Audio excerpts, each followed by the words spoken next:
જી sir. આશરે 2 કલાક પહેલાં પાંડેસરા ખાતે આવેલ અન્નપૂર્ણા ડાઇંગમાં આગ લાગવા બાબતે અમને વોચમેન મારફત માહિતી મળી અને તાત્કાલિક ફાયર બ્રિગેડને જાણ કરી ફાયર બ્રિગેડના તમામ રેસ્ક્યુ વર્ક અહીંયા પહોંચી ગયું છે.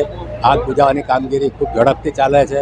સદનસીબે કોઈ જાનહાનિ અત્યાર સુધી દેખાઈ નથી અને નહીં હોવાના સમાચારો છે.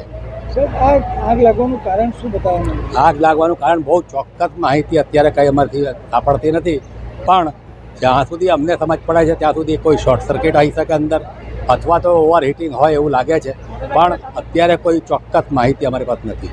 અંદર જોયા વગર કંઈ ખબર નહીં પડશે. અમુક જાણકારી પ્રમાણે સાહેબ લોકોનું કહેવું છે કે ઓઇલ જે પાઇપ છે એમાં ફોલ્ટ થયાથી ઓવર હીટિંગ હોઈ શકે, પાઇપમાં બનવા જોગ છે. ઓવર હીટિંગ થતાં પણ ઘણીવાર આગ લાગવાના બનાવ બને છે.